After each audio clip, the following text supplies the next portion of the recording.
ఓం శాంతి. శివబాబాను మనము ఎన్నో విధాలుగా గుర్తు చేస్తూ ఉంటాము. శివబాబా పరమపిత, పరమ శిక్షకుడు, పరమ సద్గురువు, అలానే తోట యజమాని అని, ఇంకా నావికుడని, ధోబి అని, ఇలా ఎన్నో రకాలుగా బాబా కర్తవ్యం అనుసారంగా బాబాను గుర్తు చేస్తూ ఉంటాము. ఈరోజు విశేషంగా బాబా స్వయాన్ని తోట యజమాని రూపంలో మన ముందు వచ్చారు. అలా ఇంకా పిల్లలను పువ్వుల రూపంలో చూస్తున్నారు. మరి సుగంధమైన పువ్వులుగా తయారయ్యామా లేదా? మనలో ముళ్ళు లాంటి సంస్కారాలు ఏవైతే ఉన్నాయో అవన్నీ ఎంతవరకు మనం తొలగించాము? ఈ విషయాలు మురళిలో బాబా ఈరోజు చెప్పడం జరిగింది. దానితో పాటు కొన్ని సూక్ష్మమైన జ్ఞాన బిందువులు కూడా బాబా చెప్పారు. అవన్నీ చూద్దాము. ఈరోజు మురళి డేటు 23 జూన్ 2020. సారంలో బాబా అంటున్నారు, మధురమైన పిల్లలు, మీఠే బच्चे बाप आए हैं तुम्हें ज्ञान से शुद्ध खुशबूदार फूल बनाने. మధురమైన పిల్లలు, బాబా వచ్చారు ఎందుకు? మీకు జ్ఞానం ద్వారా శుద్ధమైన సుగంధమైన పుష్పంగా తయారు చేయడానికి. తుమ్హే కాంటా నహీ బననా హే, మీరు ముళ్ళులాగా అవ్వకండి. కాంటోं को इस सभा में नहीं लाना है. బాబా యొక్క ఏదైతే సభ ఉందో దేనిని ఇంద్రప్రస్థ సభ అంటారు బాబా. ఈ సభలో ముళ్ళు లాంటి వాళ్లను, అంటే వికారి ఆత్మలను మీరు తీసుకురాకండి అని చెప్తున్నారు బాబా. ముఖ్యంగా ఎప్పుడైతే బాబా ముళ్ళని అంటారో అప్పుడు విశేషంగా బాబా కామ వికారం గురించి అర్థం చేస్తుంటారు. పిల్లల్లో అసలు కామ వికారం అనేది ఉండకూడదు. అప్పుడు మీరు పువ్వు అనేది, మీకు ఆ బిరుదు అనేది ఇవ్వచ్చు. సుగంధమైన పువ్వుల తోట ఏదైతే ఉందో ఆ తోట యొక్క యజమానిని నేను. నా ముందు పువ్వులు కూర్చొని ఉన్నారు. ఎటువంటి ముళ్ళ లాంటి వాళ్లను నా ముందు తీసుకురాకూడదు. ఒకవేళ తీసుకొస్తే బాబా ముందు ముళ్ళు అర్థం చేయించారనమాట. ముళ్ళు లాంటి వాళ్లను మీరు తీసుకొస్తే వాళ్ళకే నష్టం అనేది కలుగుతుంది. అందుకోసము బాబా ముందు శుద్ధమైన, పవిత్రమైన, ఆత్మిక సుగంధమైన పువ్వులు ఎవరైతే ఉన్నారో వాళ్ళనే తీసుకురండి అని.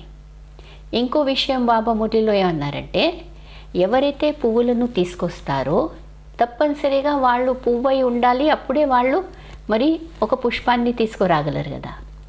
అయితే ముందు మనము ధారణాయుక్తంగా ఉండాలి. మనము బాబా దగ్గర ఒక మంచి పుష్పంలాగా ఉండాలి.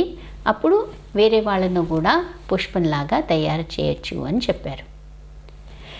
ప్రశ్న అడిగారు బాబా ఈరోజు, जो बच्चे याद की यात्रा में मेहनत करते हैं उनकी निशानी क्या होगी. ఏ పిల్లలైతే స్మృతి యాత్రలో శ్రమ పడతారో వాళ్ళ యొక్క గుర్తులు ఏముంటాయి? స్మృతి అయితే పిల్లలందరము చేస్తున్నాం, కానీ మనం ఏదైతే స్మృతి చేస్తున్నామో లోపల, ఎందుకంటే స్మృతి కనబడదు కదా. ఇప్పుడు మాట్లాడుతుంటే కనబడుతుంది. మనం ఏదైనా కర్మలు చేస్తే కనబడుతుంది. మనం ఏదైనా సేవ చేస్తే, వాచా సేవ చేస్తే, కర్మణ సేవ చేస్తే అది కనబడుతుంది. కానీ ఏదైతే సంకల్పాలలో నడుస్తుందో అవైతే కనబడవు కదా. మరి స్మృతి కూడా సంకల్పాలతో చేసే విషయము, లోపల గుప్తంగా చేసే విషయము. అయితే దానికి గుర్తు ఏంటిది అని అడుగుతున్నారు బాబా. ఏ పిల్లలైతే స్మృతి యాత్రలో శ్రమ పడతారో ఆ పిల్లలకు గుర్తులేవి? జవాబిస్తున్నారు, యాద్ కి మెహనత్ కర్నే వాలే బच्चे बहुत खुशी में रहेंगे. బాబా స్మృతిలో ఎవరైతే ఉంటారో, దీని పట్ల శ్రమ పడతారో, ఈ సబ్జెక్ట్లో ఆ పిల్లలు ఎలా ఉంటారు? చాలా సంతోషంగా ఉంటారు. బుద్ధి మే రహేగా కి అభీ హమ్ వాపస్ లౌట్ రహే हैं. సంతోషానికి కారణం ఏంటి? తిరిగి ఇంటికి వెళ్తున్నాము అని సంతోషం ఉంటుంది వాళ్లకు. फिर हमें खुशबूदार फूलों के बगीचे में जाना है. ఇంటికి వెళ్ళి దాని తర్వాత సుగంధమైన పువ్వుల యొక్క తోటలో వెళ్ళేది ఉంది. అంటే సతయుగంలో వెళ్ళేది ఉంది. అందుకోసం చాలా సంతోషంలో, ఆనందంలో, ఉత్సాహంలో ఉంటారు అని చెప్తున్నారు బాబా. తుమ్ యాద్ కి యాత్రా సే ఖుష్బూదార్ బంతే హో.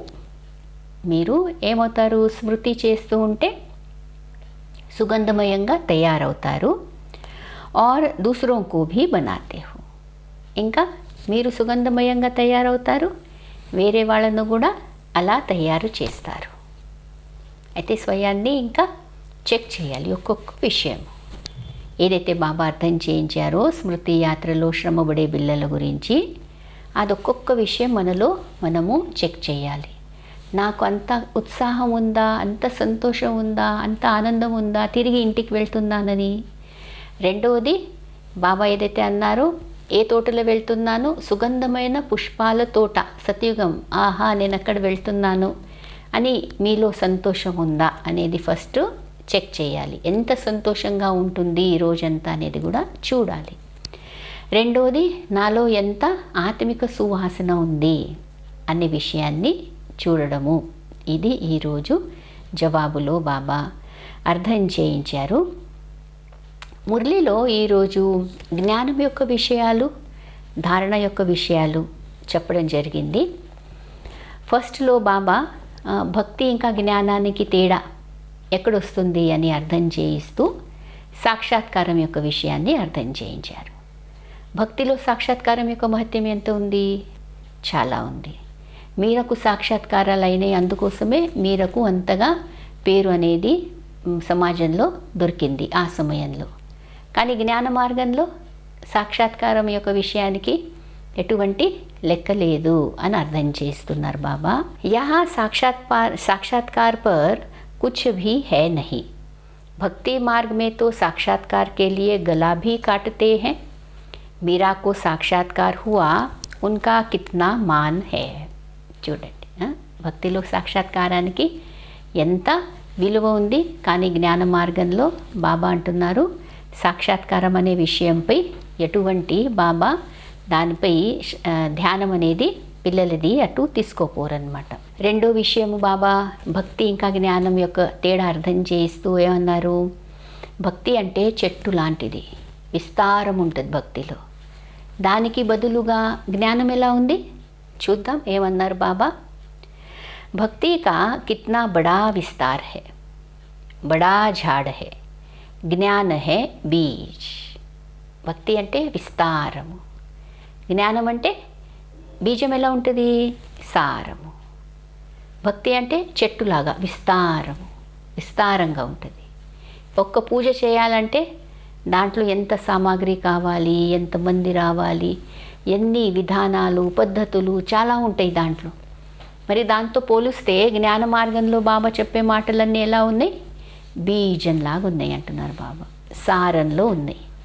అంటే జ్ఞాన మార్గంలో మనం వచ్చిన తర్వాత బుద్ధి కూడా విస్తారం నుంచి సారంలో తీసుకోపోవడము నేర్చుకోవాలి. అవసరమైనప్పుడు విస్తారంలో వస్తాము, లేనప్పుడు మళ్ళీ సారయుక్తంగా బీజంగా తయారవుతాము. ఎందుకంటే మళ్ళీ మనము స్థితి కూడా బీజస్వరూప స్థితికి చేరేది ఉంది. అందుకోసము బీజం అనేది గుర్తుపెట్టుకోండి అని చెప్తున్నారు బాబా. ఇది భక్తికు జ్ఞానానికి తేడా అనేది చెప్పడం జరిగింది. అలానే బాబా ఈరోజు ఒక ప్రశ్న అడిగారు. బాబా అడిగారు, ఇక్కడ మీరు జ్ఞానం తీసుకుంటున్నారు, మళ్ళీ సత్యయుగంలో మీలో జ్ఞానం యొక్క సంస్కారాలు ఉంటాయా? ఎందుకు ఈ ప్రశ్న అడిగారంటే, బాబా అన్నారు ఎవరైనా భక్తి చేసేవాళ్ళు ఉంటారు, బాగా గీతను కంఠస్థం చేశారు, వేదశాస్త్రాలు చదివారు, అవన్నీ కూడా కంఠస్థం చేశారు. మళ్ళీ చనిపోయిన తర్వాత ఆత్మ దేహంలో ఎప్పుడైతే వెళ్తుందో, జన్మ తీసుకున్న తర్వాత ఓ చిన్న రూపంలో ఉంటారు. చిన్న బాబు రూపంలో ఒకవేళ ఉంటే ఆ చిన్న బాబు కూడా ఏం చేస్తాడు? అన్ని విషయాలనేటివి చెప్తాడు, గీత కూడా చెప్తాడు, వేదశాస్త్రాలు చెప్తాడు. అవన్నీ చూసి ఏమవుతుంది, జనాలు చాలా విచిత్రపడతారనమాట. ఇంత చిన్న బాబు ఇలా జ్ఞానం అనేది చెప్తున్నాడని. అంటే వాళ్లకు అదే జ్ఞానం కదా, వేదశాస్త్రాల జ్ఞానమే జ్ఞానము. ఆ చెప్తున్నాడని బాగా వాళ్లకు ఆశ్చర్యం అనేది అనిపిస్తుంది. మరి ఇక్కడ మీరు ఇంత జ్ఞానం వింటున్నారు, రోజు రోజు జ్ఞానం వింటున్నాము. ఇప్పుడు ఒక్కొక్క జ్ఞానం యొక్క విషయం బాబా ఏదైతే చెప్తారో అది లోతులో మన ఆత్మలో సంస్కారంలో వెళ్తుంది ఇప్పుడు. అయితే మరి దేవతలుగా మనము జన్మ తీసుకున్న తర్వాత మళ్ళీ ఈ జ్ఞానము అనేది మనకు గుర్తు ఉంటుందా?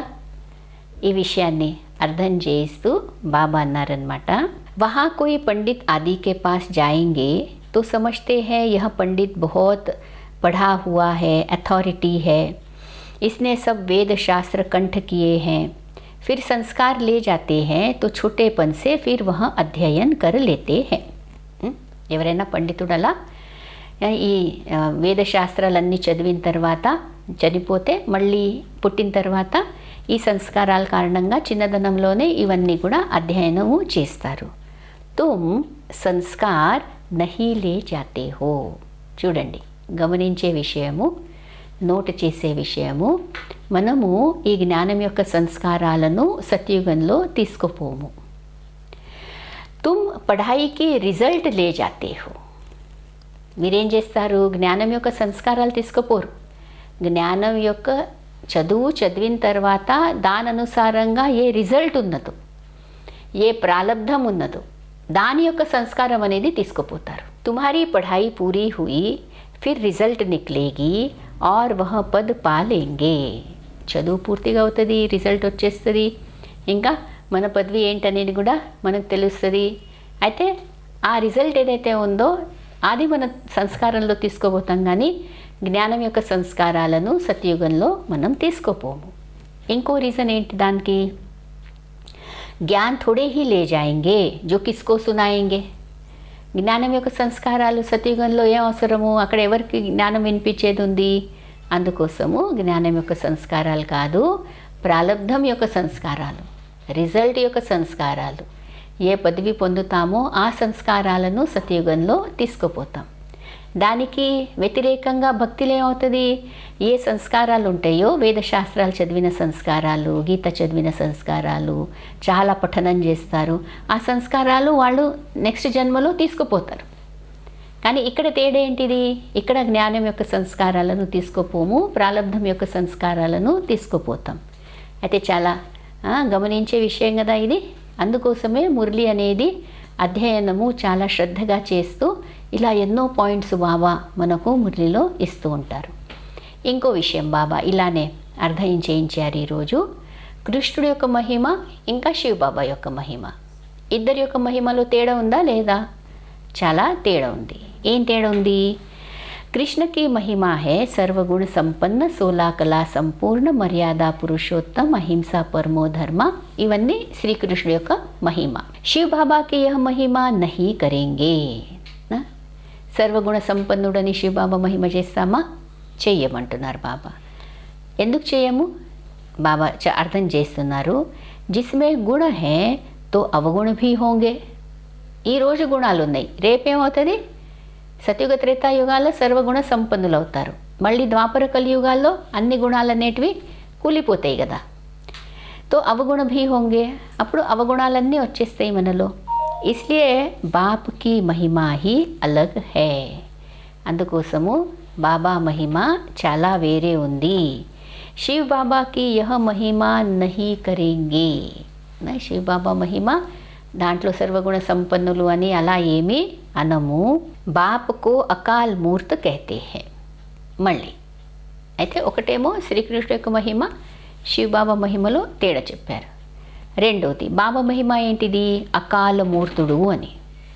అందుకోసము సిక్కులు యొక్క ఆ మందిరం ఉంది అమృత్సర్లో, అకాల్ తఖ్త్ అనేది ఉంది. అయితే శివబాబాను అకాల మూర్తుడు అని అంటారు. మరి మనం ఆత్మలము, మనం అకాల మూర్తులమా కామా? అయితే బాబా అంటున్నారు హం భీ అకాల మూర్త హే. ఆత్మ కూడా అకాల మూర్తుడే కదా. ఆత్మకు కాల్ నహీ ఖా సక్తా హే. ఆత్మకైతే మృత్యు అనేది ఆత్మకు లేదు. ఆత్మ అకాల్ మూరత్ కా యహ తఖ్త్ హే. ఈ దేహం అనేది అకాలమూర్త ఆత్మకు సింహాసనము. అయితే ఈ సింహాసనము ఈ దేహానికి మృత్యు అనేది అవుతుంది, కానీ ఆత్మకైతే ఏం కాదు. అందుకోసము ఆత్మను కూడా అకాలమూర్త ఆత్మ అని అనొచ్చు. అది శివబాబా మహిమ, అకాలమూర్తుడని భక్తిలో అంటున్నారు. కానీ ఇక్కడ జ్ఞానంలో బాబా ఏమంటున్నారంటే మీ మహిమ కూడా అకాలమూర్త ఆత్మ అని ఉంది అని చెప్తున్నారు. అయితే ఈ విషయం కూడా బాబా ఈరోజు మనకు నోట్ చేయించడం జరిగిందనమాట. ఇంకో విషయము తేడా చెప్తున్నారు బాబా. లౌకిక తండ్రికి మరియు పారలౌకిక తండ్రికి తేడా ఏంటిది? లౌకిక తండ్రి ముందు కాలంలో ఏం చేసేవాళ్ళు, తన బిజినెస్ ఉండొచ్చు ఏదైతే ఉందో, ఒక ఏజ్ వచ్చిన తర్వాత వానప్రస్థం అనేది వచ్చిన తర్వాత పిల్లలకంతా అప్పగించి ఏం చేసేవాళ్ళు, వానప్రస్థంలో వెళ్ళిపోయేవాళ్ళు, వానప్రస్థ ఆశ్రమాలకు వెళ్ళిపోయేవాళ్ళు, ఇంకా సత్సంగం చేస్తూ అక్కడే ఉండిపోయేవాళ్ళు అనమాట. ఇంకా వాళ్లకు సపోర్ట్ చేయండి అని పిల్లలకు అనేవాళ్ళు. కానీ శివబాబా అలా మనకంటారా? మరి మీరు సత్యుగంలో వెళ్ళిపోతున్నారు, మరి నేను పరంధామానికి వెళ్ళిన తర్వాత నాకు మరి మీరు ఏదైనా పంపించాలి కదా, నాకు సపోర్ట్ చేయాలి కదా అని అడుగుతారా? కాదు. శివబాబా అయితే అభోక్త ఉన్నారుగా. ఈ విషయం కూడా బాబా చెప్పడం జరిగింది. నేను మహావాక్యాలను చదివి వినిపిస్తాను. జైసే లౌకిक बाप बच्चों को श्रृंगार कर वर्षा दे खुद वानप्रस्थ अवस्था लेते हैं. वानप्रस्थ अवस्थलो వెళ్ళిపోతారు లౌకిక తండ్రి. सब कुछ बच्चों को देकर कहेंगे अभी हम सत्संग में जाते हैं कुछ खाने के लिए भेजते रहना. ఇంకా మరి మేము సత్సంగంలో వెళ్ళిపోతున్నాము, వానప్రస్థ ఆశ్రమానికి వెళ్ళిపోతున్నాము, కానీ తినడము తాగడం గురించి అక్కడ ఉండడం గురించి అయితే పిల్లలు మాకు మీరు ఏదైనా డబ్బుల రూపంలో సహాయం అనేది మరి పంపిస్తూ ఉండండి అని అంటారు. యహ బాబాతో ఐసే నహీ కహేంగే నా, శివబాబా అంటారా మనకలా? ये तो कहते हैं मीठे मीठे बच्चों हम तुमको विश्व की बादशाही देकर वानप्रस्थ में चले जाएंगे. శివబాబా కూడా వానప్రస్థంలో వెళ్ళిపోతారు, మనకు విశ్వం యొక్క యాజమాన్యత్వం ఇచ్చేసి. హమ్ థోడే హీ కహేంగే ఖానే కే లియే భేజ్నా, నాకు భోజనం గురించి మీరు ఏదైనా పంపించండి అని నేను అంటానా మీకు? అడుగుతున్నారు బాబా. लौकिक बच्चों का तो फ़र्ज़ है बाप की संभाल करना, नहीं तो खाएंगे कैसे? ये बाप कहता है मैं निष्काम सेवाधारी हूँ. అది తేడా. లౌకికంలో అయితే పిల్లలు మరి తల్లిదండ్రిని చూసుకోవాలి కదా, లేకుంటే వాళ్లకు మరి తినడం గురించి తాగడం గురించి వాళ్ళకి ఆధారం ఏంటి? కానీ నేను కూడా తండ్రిని, కానీ నేనెవరిని? నేను నిష్కామ సేవాధారిని. అయితే ఈ తేడా అనేది ఆ లౌకిక తండ్రికి ఇంకా ఈ పారలౌకిక తండ్రికి ఉంది అని అర్థం చేస్తున్నారు. ఇంకా ఆఖరిలో బాబా మాయా తుఫాన్లు తప్పనిసరిగా పిల్లలకు వస్తాయి అని అర్థం చేస్తూ చాలా చెడు సంకల్పాలు కూడా రావచ్చు, కానీ బాబా అంటున్నారు ఏది ఏదైనా అవ్వనియండి, కానీ మీరు ఎప్పుడు కూడా బాబాను గుర్తు చేస్తూ ఉండండి అని అర్థం చేయించారు. మాయా తుఫాన్ में लाएगी, बाप समझाते हैं इनसे डरना नहीं, बहुत गंदे गंदे संकल्प आएंगे, वह भी तब जब बाबा की गोद लेंगे. చూడండి, మీరు ఎప్పుడైతే బాబా ఒడి తీసుకుంటారో ఇంకా పక్కా పిల్లలు బాబాకు అవుతారు కదా, అప్పుడు మాయ ఎక్కువ ఎదుర్కొంటుంది అంటున్నారు బాబా. చెడు సంకల్పాలు కూడా రావచ్చు మీకు, కానీ భయపడకండి. జబ్ తక్ గోద్ హీ నహీ లీ హై తో మాయా ఇత్నా లడేగి హీ నహీ. ఎప్పటి వరకైతే మీరు బాబా శ్రీమతంలో నడవాలి అని గట్టిగా అనుకోరో, దృఢంగా అనుకోరో, అప్పటి వరకు మాయలోనే ఉన్నట్లు కదా. అందుకోసం మాయ అప్పుడు అంత ఎదుర్కోదు. కానీ మీరు ఎప్పుడైతే పక్కా నిశ్చయం తీసుకుంటారు ఇంకా మేము బాబా ఒడిలోనే బాబా ఒడి పిల్లలు అవుతాము అని ఎప్పుడైతే పక్కా అనుకుంటారో అప్పుడు తప్పనిసరిగా మాయా ఎదుర్కోవడం అనేది జరుగుతుంది. गोद लेने के बाद ही तूफ़ान लगते हैं, इसलिए बाप कहते हैं गोद भी संभाल कर लेनी चाहिए. అయితే మళ్ళీ మీరు నా పిల్లలు అయిన తర్వాతనే మీకు తుఫాన్లు వస్తే మరి జాగ్రత్త అని అంటున్నారనమాట బాబా. మనకు భయం లేదు కదా, మనమైతే సర్వశక్తివాన్ శివబాబా పిల్లలము. ఎంత మాయ ఎదుర్కొంటే కూడా మనము విజయం పొందుతాం తప్పనిసరిగా. ఈ నిశ్చయం కారణంగానే మరి మనము బాబా ఒడిలో వచ్చాము. అందుకోసము మాయాతో భయపడకూడదు. అయితే ఇలా ఈరోజు బాబా ఎన్నో విషయాలను పిల్లలకు అర్థం చేయించారు. ఓం శాంతి.